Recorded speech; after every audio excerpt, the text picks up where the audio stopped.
stand up strong. All my girls, so if you're with me, it's right on with me. There ain't nothing like it. The black girl magic, good girl magic. What's going on, tribe? My name is Nicole. And my name is Kia, and we are the co-founders of Glamourina. Yes, Glamourina is an inclusive women's lifestyle brand specializing in culturally inspired activewear, intentionally designed to complement all complexions and body types. Our mission is to provide a safe space in health and wellness where every body belongs. Yes, welcome to Behind Glamourina, Moms on a Mission podcast, where we discuss how we balance being successful Black women entrepreneurs, working our 9-to-5 jobs, which is tough, motherhood, self-care, and everything in between. Yep. And so before we dive into today's episode, today's topic, like we do every episode, we want to do a mental health check-in. So we want to check on each other, see how we're doing mentally. We want you to do the same thing as you tune in. So this week, Kia, how are you feeling? How's your mental health? My mental health is pretty good. Man, I feel like I'm excited about the warm weather. I always say that weather definitely boosts my mood, or it alters my mood, which I kind of hate, but it does alter my mood a little bit. So I'm feeling the warm weather, a lot of stuff happening with the end of the school year, just thinking about camp, and it's a lot of things, trying to plan stuff for the summer, running the business, all the things can kind of at times seem overwhelming, especially for someone like me that suffers from anxiety. So I feel like I'm just trying to push through, trying to keep it positive. I've slacked on exercising. So I did go for a run the other day, and I feel really proud of myself. That's good. Yeah. What about you, Nicole? How you doing? Yeah, I'm doing okay. Just finding moments to sit still. That's really the key to trying to manage my mental health these days. Is so much going on, and just finding time to really just center yourself. Like, that sounds a little cliche, but it's like so many thoughts going through your head, so many things that you're actually doing. You need to sit still. So I'm just telling myself, sit still. A few minutes a day, just sit still. So I'm doing okay, and I think that's helping. Definitely. All right. So in today's episode, we're going to be discussing something that has been trending lately, something I've definitely talked to some other moms about, and that's gentle parenting. So what is gentle parenting, and how can you practice it in your home, no matter how old your child or your children are? Yeah, I've been seeing this topic a lot too. I mean, it's definitely nothing new, because just doing, a little research, there are videos and stuff talking about gentle parenting from 2 or 3 years ago. So, but I do feel like it is kind of a new term that's been trending, especially because I've been seeing videos on social media of parents, say my age, I'm 37, who are talking to their parents about gentle parenting. And it's a little push and pull there because, older generation, at least what my mom tells me, my mom is in her early 60s, is like, back in the day, kids were seen and not heard. You know what I mean? So there's definitely more strict, tough, butt whoopings type of parenting, especially in the Black community, right? With our parents, not everybody, but a lot of people, that's how parenting was. That's how we grew up. And so now we're using this term, gentle parenting. And so, we wanted to talk about that and what exactly is gentle parenting, because some people are joking, like, my friend even sent me a video saying, like, I can't be gentle parenting. I forgot what it was. I'm raising some, some wild beasts or something like that. Like, when you got some wild kids, this idea of gentle parenting is like, what? So let's I think gentle. So I've seen the term gentle parenting for a while, like even just before I had a kid, and trying to figure out what kind of parent I wanted to be, what kind of parenting style I wanted to have. And I think you bring up a good point as far as generations. And the older generation, things were different. And I think the circumstances were different. And so they had to parent a certain way. Right. And so our generation, now we've seen the outcome of how they parented, and we're like, let's do some things different, because a lot of adults these days do suffer from mental health, mental illness, anger issues, different things that it's like, okay, I want to do the opposite. I want to try to shift the outcome for my children. Right. But I think too, another thing, just because I am a parent of just one, I think it's easier as a parent of one to gentle parent. For it, my perspective, comment if you're on YouTube or any other platform where you can comment. Definitely comment on, what your opinion is. But I feel like it's easier to gentle parent with just one child. Listen to your child more. Okay, what do you think? Okay, let's do what you want to do today. Like those types of things versus multiple kids. It's like you don't really have the mental capacity yourself to try to like. Right. So yeah. And I'm glad that you brought that up because I definitely want to start this conversation with us saying we know that motherhood is hard. So shout out to just all moms, no matter how you parent. These are just discussion topics. They're just, suggestions. There's all kinds of different types of parenting. No one's saying you're doing a bad job. And as long as you love your children, you're taking care of your children, keep pushing through. But you're absolutely right, Nicole, like having one child, and the same with me, I have one child compared to, I look at my best friend who has two children. I could definitely see how gentle parenting from my perspective, before we dive into it, that just seems a little bit difficult.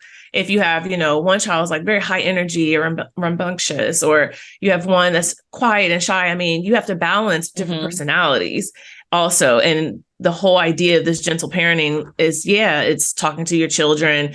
It's trying to model good behavior and positive thought and things like that. So let's go ahead into, let me saw that. I'm trying to shoo my daughter away. No. Y'all gonna know this is real. This is real. We when we record these podcasts, we have children, so there might be some interruptions. All right. So what is gentle parenting? We found this article on verywellfamily.com, and it says gentle parenting is an evidence-based approach to raising happy, confident children. This parenting style is composed of 4 main elements: empathy, respect, understanding, and boundaries. It goes on to say, unlike more lenient parenting methods, gentle parenting encourages age-appropriate discipline that teaches valuable life lessons.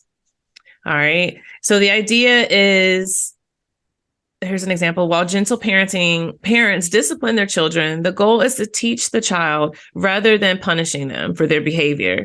These actions help children better understand how they should behave while not exposing them to less favorable ways of speaking and acting. So it's a balance between being really lenient and then being really, really strict. It's they say that gentle parenting is kind of right in the middle there. And it's more of, if your child is upset, rather than coming to them angry at them for being upset, rather than yelling right away, but more of talking through what's going on, why they're upset. And I think the biggest things was also, just from reading some different articles, it's like, we are our children's teacher. So we have to teach them, we have to model that behavior. If I'm yelling all the time, my child's going to be yelling all the time. If I'm angry all the time or upset, they spill some juice. Why did you spill that juice? Go get a paper towel, clean that up,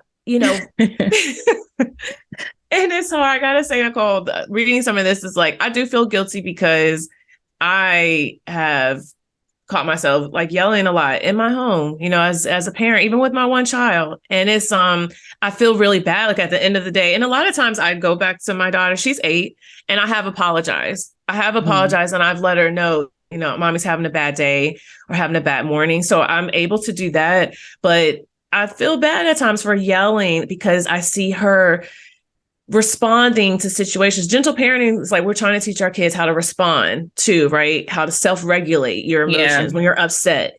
So I'm approaching situations upset and angry. That's my personality, and gentle parenting encourages us we have to regulate our emotions.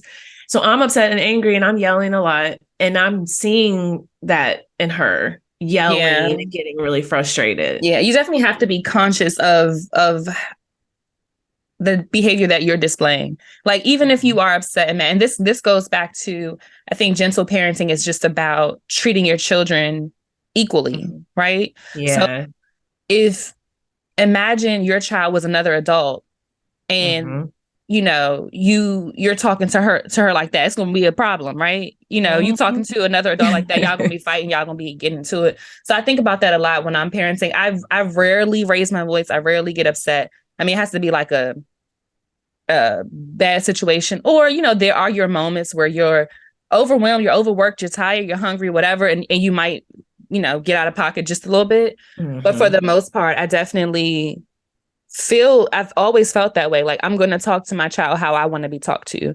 I'm going to give Right. her that level of respect, just because Mhm. I don't know. I just have seen so much growing up with my mother, my aunts, and I don't want to be there. Like, no, why are you talking to me like that? Yeah. So it's just being conscious of your behavior when you're around your children. Because like you said, Mhm. they're gonna model that behavior that they see.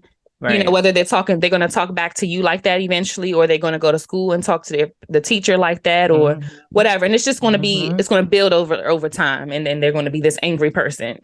So Right. Absolutely. I mean, you're hitting the nail on the head, man. It says that it's about respecting your child's feelings and their development, because you're really trying to respond to whatever situation is happening with them on an age appropriate way.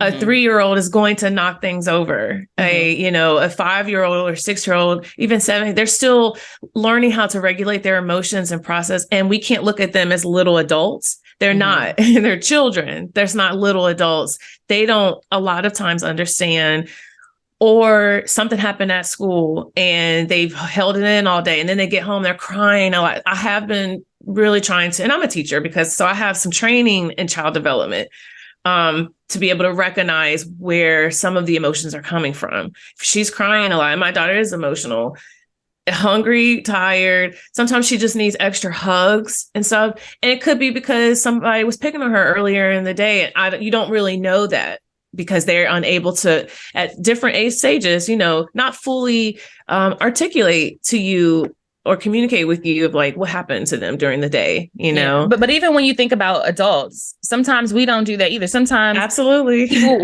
you run into people and you never Uh-huh. know what kind of day they had, whether it's because they don't want to talk about it, they're pushing it to the back of their mind or whatever. But Yeah. yeah, we do. You just never know what people are dealing with mentally that's causing their Right. certain behavior. And that goes for any age, your child or what have you. And then you Mhm. also mentioned like a 3-year-old or whatever. And that made me think about how some parents are like, the kid keeps doing something, right? That you told them Mhm. not to do. And you're like, didn't I tell you? No, they don't know that you're telling them not to do something. They don't know all of the words that we know yet. Yeah. They don't can't comprehend exactly. They're still learning their language. You Right. know what I mean? So you telling this 2-year-old, 3-year-old, didn't I tell you to stop doing that? And they're looking at you like you speaking gibberish. You know what I mean? So for Right. you, you're beating them and doing this and that. And they, Right. it's just confusing to them. So that And they just, might not understand. Absolutely. They might not understand why I can't do that. yeah. Didn't I tell you not to grab or touch that? That's why, just thinking about if you have a toddler, a small kid in your home, or if you're bringing them to someone's home and they got little stuff all over, like, you kind of have to be mindful of that, because you really cannot expect your small child that they're not going to want to touch stuff. That's why they're saying they have to respect their feelings and their age, their development, because you have to kind of have an understanding. Their books, their YouTube videos. So if you have a 5-year-old, what is like my child's development? What's my 5-year-old's like, development? What does she understand or he understands? What's my 2-year-old's? They want to grab things, right? They want to touch stuff. Stuff's going to get knocked over. Kids are going to make a mess. Kids aren't always going to be quiet. They want to play, so you have to have understanding, like you said, I mean, about your own behavior and feelings. And, I love the idea that you're equating it to adults treating other adults, because it made me think of sometimes when we were saying like, oh, what you did or said is triggering, like it triggered me. Because you don't know, again, what someone is going through, what, feelings that they have all day long. And then you approach something there, so you've had a bad day at work and then you go to the grocery store or you're driving, someone cuts you off. I mean, you're all angry and now you're fighting with the person, and it's really because of something else, right? But that situation triggered you. So again, bringing it back to the kids, your kids are upset or crying, or it's not always that they're just trying to ruin your day. Right. It's gentle parenting is understanding that they're upset about something else. And so how can we respond to that? Right. Before we jump into how can you, start to gentle parent, how can you, include this parenting style into your life? I did want to point out, it says, gentle parenting strikes a balance between tiger parenting and permissive. So permissive parenting, they don't discipline their children altogether. That's what permissive parenting is called. And it does say that those parents sometimes have a more positive bond with their children, but they struggle in situations that require rule following and structure. So it's like, we're not saying being your child's best friend like that, where you're not giving them any discipline, because when it's time to start a discipline or structure, you might have a struggle. And then, of course, tiger parenting, which is, again, these are just terms from this article. Tiger parenting is strict parenting. And it says that they're requiring their kids to practice or study for lengthy periods of time at the expense of leisurely activities. And consequences of tiger parenting is anxiety, depression, and poor academic performance. And these are scientific studies that have showed, so again, gentle parenting is right in the middle. It's not disciplining your children, but it's also not overly disciplining them, because there are consequences for that. Yeah.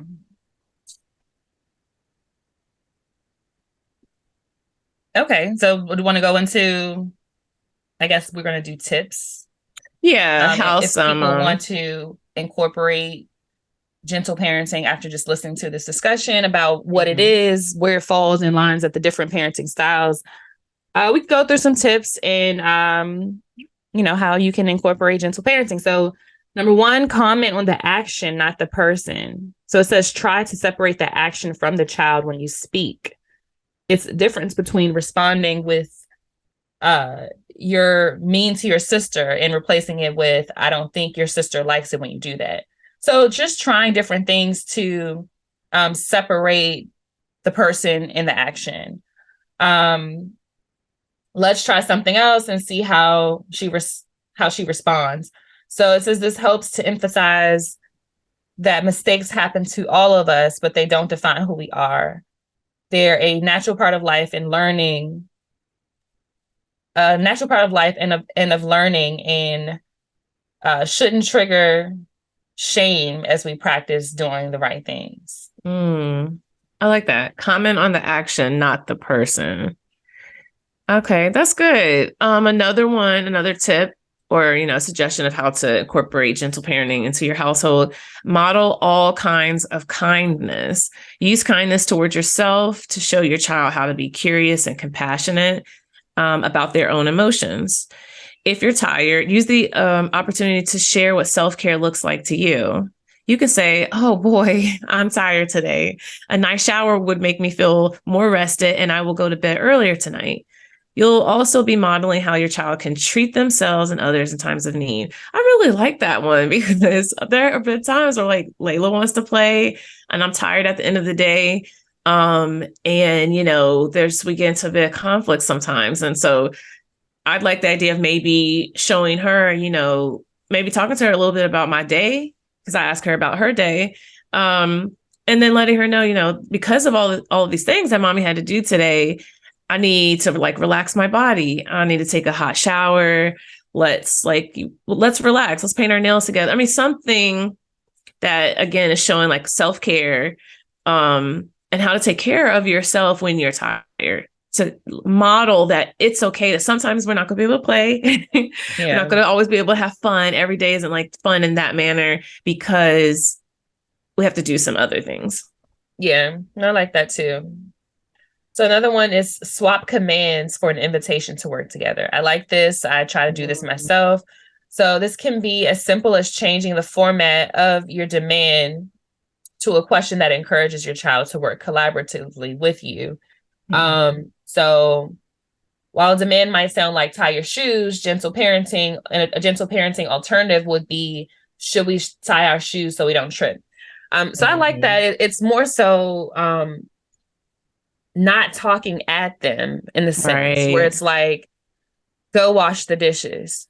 That's the command that you're giving them versus, even if it's something as simple as if you're not working together, it's, wash the dishes so we can make sure that, we have clean dishes for our food tomorrow, or just taking away that command piece, because then it feels like, all of us as humans, nobody really likes to be told what to do. So I think that one is pretty good. And then also just that collaboration piece to work together. Your children look up to you most of the time. So it's like, instead of go wash the dishes, let's wash the dishes together. You wash them, I dry them, something like that. So I like absolutely. Yep. I started incorporating more chores for Layla. And she stacks the dirty dishes in the dishwasher. And so at first I was having her put the clean dishes away too. And then I was like, let me go and help. Let's do it together. It's an opportunity where we can talk, we can bond a little bit. So now she likes to take them out of the dishwasher, hand them to me, and then I put them up, and it just goes by faster. But yeah, it's not talking at your children. And again, they say, it's a bit of a struggle for the older generation to kind of accept this idea of gentle parenting, because in some cultures, they're just like, y'all gonna be raising some soft kids. They gonna be crying all the time. And I have seen just in my own experience, family members, raising their kids, lots of screaming. I mean, not just like the yelling that I felt guilty about. This nowhere near on this other level. Unfortunately, this person is like, she had 4 kids, and we would visit, and it was just like, get up, go put your clothes on. What? They're like, Mom, they're trying to talk to her or show her something. What do you want? I mean, it was just like, it was heartbreaking.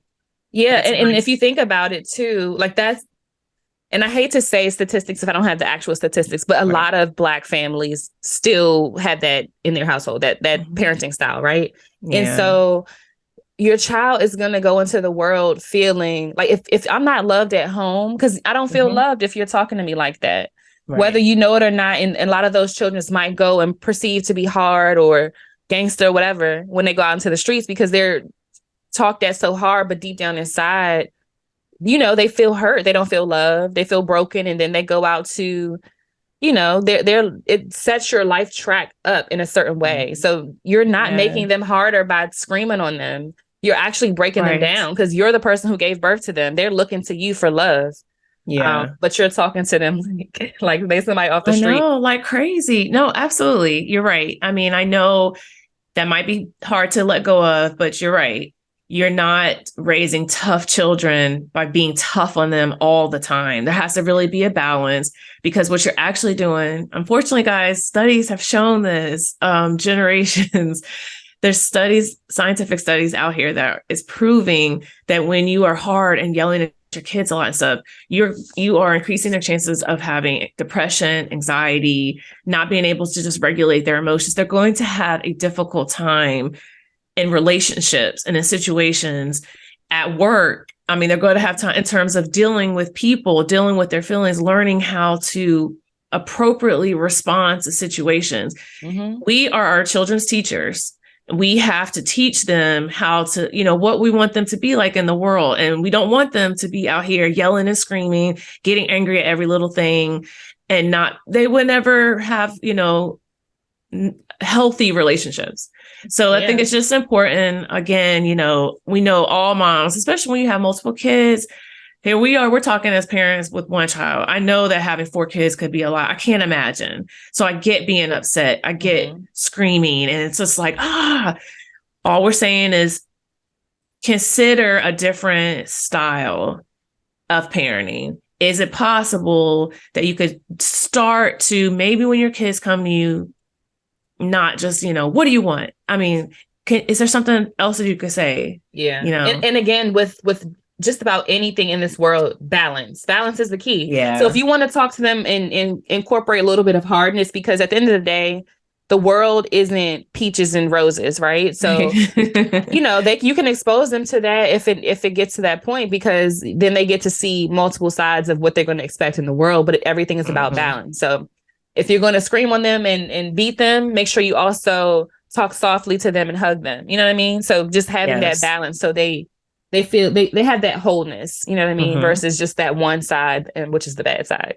Yeah. And apologize. Like I said, sometimes as parents, I'm not saying all the time, sometimes as parents, we lose our cool. I know for me, this is my own personal experience because I am having a bad day. Like I overslept or we're running late and I've yelled at Layla and she'll look at me. Sometimes she's like pointed out, like, why are you yelling at me though? She said that. And I'm just like, you know what? I'm sorry. So for that, yes, I think, like you said, having balance, acknowledging maybe if you are wrong, and then, yeah, just trying to hug your kids too and let them know why you're upset. Not overly explain everything, because as an adult, you don't have to overly explain yourself to your child. But it's like, it's in some situations, it could be healthy to let them know why you're upset or why something is happening. All right. So one last final tip for trying to incorporate gentle parenting into your home, encouraging positive action. It says there are plenty of alternatives to saying no. Gentle parenting means you choose to set clear boundaries and underline what you are asking of your child. Limit your request to focus on the action you do want to encourage. Demands not to touch something can be communicated by saying things like, let's use gentle hands on this, or even this one is just for looking. So I like that one, limiting your request to focus on the action that you want to encourage. Again, it's the same things as like, no, can't do that. No, because I said so. Yeah. I said that. I mean, sometimes, they keep asking, well, why? But no, I think it's just like trying to find ways to replace no with explaining, what is it that you do want them to do? If you don't want them to stand on the chair or draw on the walls, what is it that you want them to do? Crayons are for paper. The chair or your feet is for the ground. Chairs are only for our bum, and make it a game or something. You know what I mean? Yeah. And say what it is that you want them to do instead of just no. Yeah. And I just wanted to like call out, because some of these tips, there are references to like, okay, say this instead of that. And I just want to call out because there may be some people that are listening like, well, I would never say it like that, because it sounds like either, it's not the way we actually talk in real life. Right. So Right. We're not saying that you have to be like, okay, honey, well, we're going to wash the dish. Like, you don't have to say it this certain way, but just the concept is there. So instead of like, do the dishes, it's like, just do it in your own way. We're not telling you to be fake or to be somebody that you're not. It's just the concept of doing things differently, so that it's less of a command and more of collaboration, or less of telling you what to do and more so explaining why we should do it or the benefits of doing it or something like that. So I just wanted to call that out, because me listening to us read some of these things, I'm like, I need to talk like that. Well, I laughed. Yeah, I laughed at one thing. So it's like, okay, let's do it like this. Yeah. And you're 100% correct. Make it your own, guys. Like we're not saying you have to read a script, but again, it's the concepts behind it. What is gentle parenting? Just have an understanding that's about respecting your children's feelings, being age appropriate with your discipline, and just thinking about their own development. Trying to be positive, modeling good behavior, helping them regulate their emotions. You regulate your emotions. And just finding alternative things to say instead of just a no or being angry. So very good. So I hope this episode actually shed some light on some parents who may not even thought about what their parenting style is or how their actions are impacting their children. So hopefully that does that. You guys can, do a little more research into gentle parenting and start maybe incorporating some of these tips into your parenting style. So thank you guys so much for tuning in to today's episode of Behind Glamourina, Moms on a Mission. We have a passion for building sisterhood through wellness and creating a safe space where all women feel like they belong. Absolutely. This is a wonderful topic. Be sure to comment in the comment section, guys. Give us your ideas of what type of parenting you do, how you feel about gentle parenting. And also be sure to visit glamourina.com to shop culturally inspired activewear that reminds you that you are enough. Stay well. And until next episode, bye.